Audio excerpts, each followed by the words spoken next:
Hello everyone, my name is Vineet, and this is the first video in our series of how to get a 1500 on the SAT. Today, instead of going over actual tips, a lot of you are rising freshmen, rising sophomores, or juniors in high school, so you want to differentiate the SAT and the PSAT. Now, obviously, we're going to be making tons of videos on on how exactly to ace the SAT, but don't worry because those tips can actually still be applied to the PSAT, even though it's tailored more to the SAT. So you may be asking, what's the actual difference between a PSAT or SAT, or what even are those two tests? So PSAT is basically a preliminary SAT, and SAT is just a standardized test used for college admissions.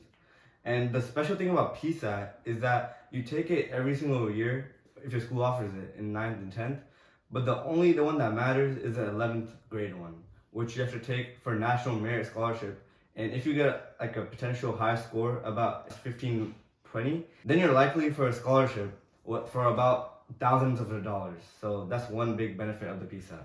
Now, some of the key differences of the PSAT and SAT, which are also displayed on the screen, is that the PSAT is taken by mainly 9th through 11th graders, while the SAT is taken, well, it can be taken at any age as long as you register for it. However, it's taken mainly by rising juniors and sophomores.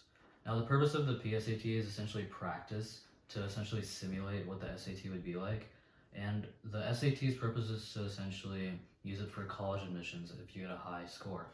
Now, the score range for the PSAT will be a 320 to a 1520, but for the SAT, it's going to be a 400 to a 1600.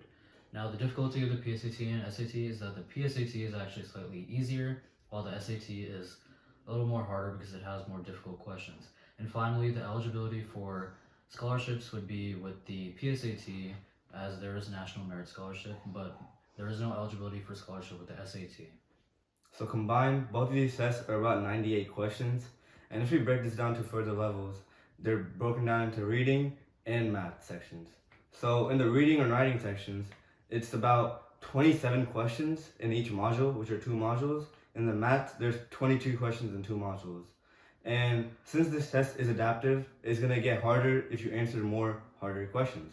Now, when it comes to what the NMSQT is, only 11th graders are eligible for it based on their PSAT score. Additionally, only the top around 1% of the state become semifinalists, which will eventually become finalists, and this will thus lead to possible money and scholarships. And this is a big resume booster for college apps. And we're going to be creating many videos in the future for the SAT on how exactly you can become an NMSQT finalist yourself. So we are going to go into more detail on this in our channel in our upcoming days, but we want to just give you some headliners so we can just give some quick review. So firstly, some resources, key resources to use on the SAT.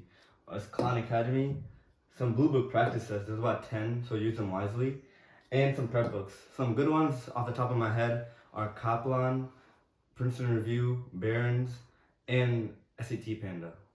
So thank you guys for tuning in, and please continue to tune into our videos because we're going to be making tons of helpful SAT and PSAT videos for y'all in the future. So thank you.